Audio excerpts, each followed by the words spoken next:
अक्षय नवमी के दिन आंवला वृक्ष के नीचे भोजन करने की परंपरा क्यों बनाई गई है? इसके नीचे बैठकर भोजन करने से क्या लाभ मिलता है? आइए सुनते हैं एक रोचक प्रसंग। बहुत समय पहले की बात है, जब धरती पर धर्म और भक्ति की लहर बह रही थी।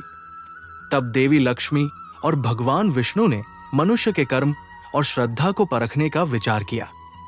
दोनों ने साधारण दंपति का रूप धारण किया और पृथ्वी पर भ्रमण करने निकले। संयोग से वो दिन कार्तिक शुक्ल नवमी का था, जिसे आज अक्षय नवमी के नाम से जाना जाता है। वे एक छोटे से गांव पहुंचे, जहां हर घर में पूजा और भोग की तैयारियां चल रही थी।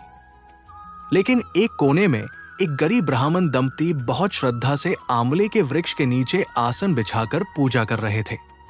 उन्होंने दीपक जलाया, भगवान विष्णु और लक्ष्मी का स्मरण किया और फिर वहीं बैठकर सादा भोजन करने लगे। भगवान विष्णु ने यह दृश्य देखा और प्रसन्न होकर बोले, हे देवी, देखो, ये आंवला वृक्ष मेरा ही प्रतीक है। इसके नीचे जो भक्त श्रद्धा से भोजन करता है, वो मुझे अर्पण करता है। ये वृक्ष स्वयं मेरी उपस्थिति का द्योतक है।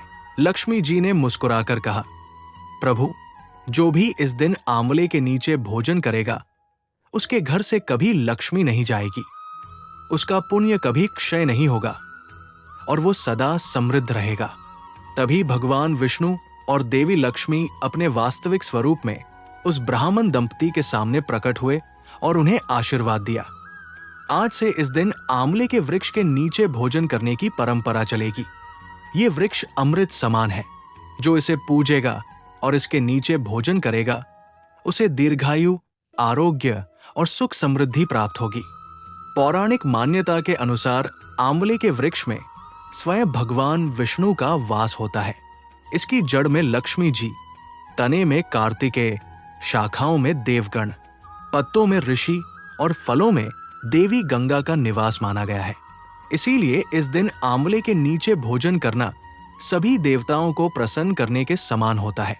आंवला वृक्ष शीतलता, पवित्रता और दीर्घायु का प्रतीक है। इसके नीचे भोजन करना केवल एक परंपरा नहीं, बल्कि प्रकृति और ईश्वर के प्रति आभार प्रकट करने का माध्यम है।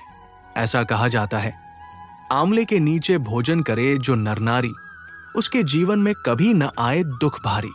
इसी कारण अक्षय नवमी के दिन आंवले के वृक्ष के नीचे भोजन करना शुभ, पवित्र और अक्षय फल देने वाला माना जाता है।